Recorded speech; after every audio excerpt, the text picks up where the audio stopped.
come prepared for defeat. What's going on, you guys? It's Codemaster Hardrock. I'm back at it again with another deck profile. This time we're talking about my updated Marillion deck. So we're gonna pull that sucker right on out of my deck box. Place that right there. And just like last time, we'll go over the locations first, followed by attacks, music, and battle gear with creature association. So let me just go ahead and organize myself real quick, just so you know there is no extra weird surprises. That being said, we're going to get started with 2 Mount Pillar Reservoir, Nethuar's Foothold, Initiative, Courage. When this becomes the active location, each player may return a chieftain from their discard pile and into play unoccupied space on their side of the battle board with no music counters. Marillion and minion creatures gain water 5. In this deck, this card is absolutely stupid. I don't know why players who have chieftains don't play that card. That's infinite resurrection if you really, do play your cards right. Next, we have Lake Blakir. This will kind of spoil who I'm playing with, somebody important. At the beginning of combat, engaged Marillions lose 10 energy. Engaged Marillions named Ani gain 20 energy instead. Ani the Oligar is the star of the deck, of course, because this is, again, a very character-themed deck. I personally like this deck a lot. Plus, it's gimmicky, and I like winning with style. The Oligar's Path, Initiative, Chieftain. Chieftains gain 10 energy. Calling of Ani costs 4 less music counters to play. This works really well with Ani. It's meant for Ani, so why not? Next, we have the Storm Tunnel, Kibro's Foothold. All attacks count as water attacks. Damage dealt by air attacks is reduced by 5. This deck has Fluid Morphers. That location is going to go very far. Next, we have Doors of the Deep Mine. All creatures with element type water gain 10 energy. That will work really well, again, with this deck because it's Marillion.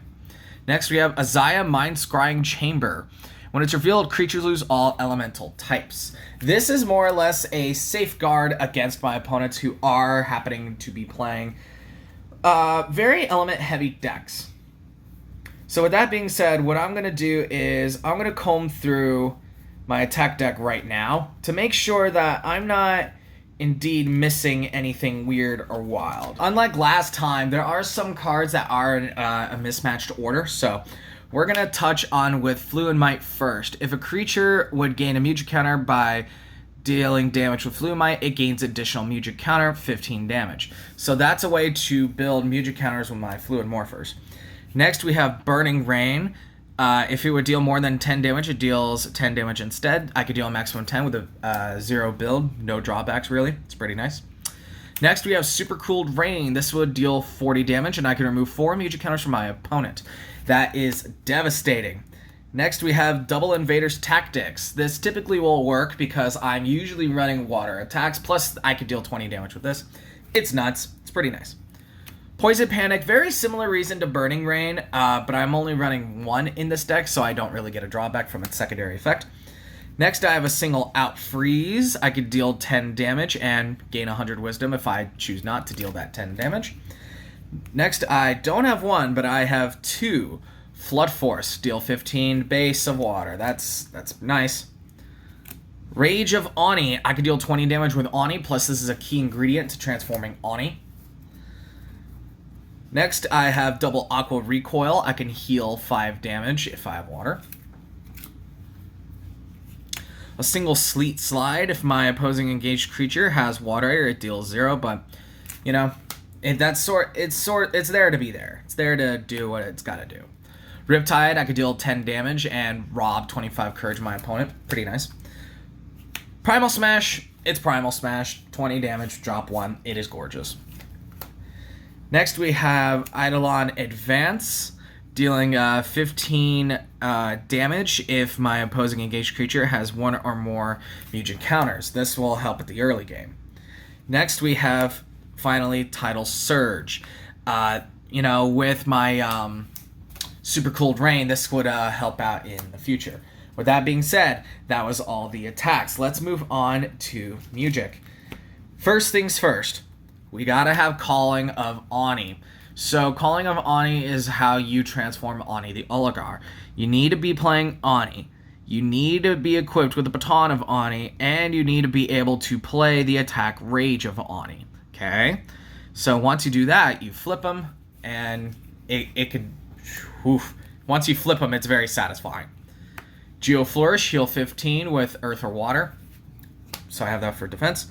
Next, we have 2 Symphonic Pelagic Mare Song. Music and activated abilities may not be played.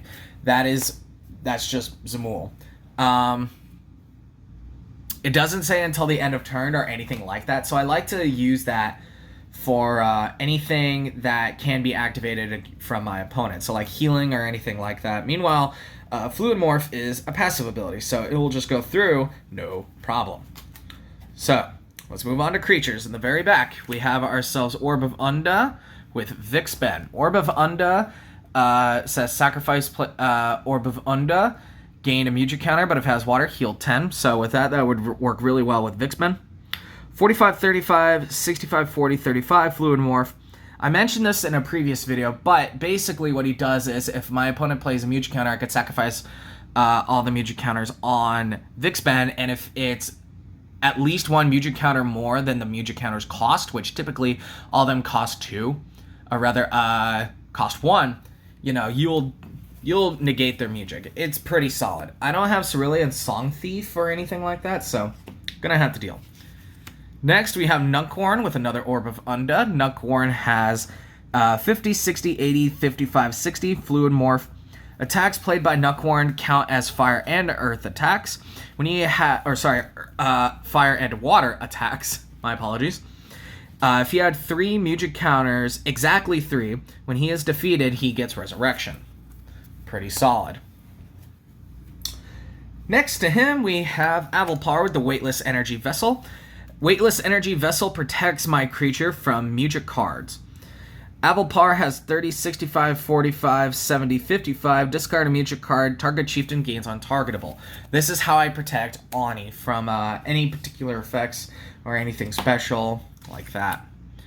Drill Dozer with Draz. Drill Dozer would give Draz an extra 20 energy. He's sitting at 70, 65, 25, 15, and with the battle gear, he would have 80 energy. While infected, Draz gains Earth 5, Hive outperform Courage 5. However, since I am playing Chieftains, we have to use the Brainwash text, which simply says Water 5. So he's pretty solid, he's pretty beefy. And on the far right, of course, we have another Draz. Exact same situation, only this time he has 85, 55, 25, 15 instead. Energy's the same. And then dead center, of course, we have Ani the Oligar. Equipped with the Baton of Ani. Equipped creature gains 65 energy, and if it's a chieftain, gains water 5. So with that being said, Ani would have 45, 45, 40, 60, 60 with water 5, and he comes into play with that side. But if you were to successfully flip him, thanks to that one Mugic, you would have... I'm going to do this properly, because I don't want to mess this up for you guys. Ani the Oligar Avatar. 200, 200, 200, 200, 100. Outperform all disciplines. 20. Discard a Mugic card. Your opponent sacrifices a creature. That is so stupid.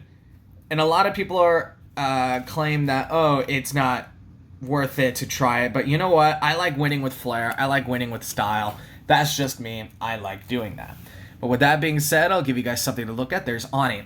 I hope you guys found this video informative and very educational. If you liked what you heard and if you enjoy what you see, please, like, share, and all that other stuff. I will catch you guys in the next video. Toodles!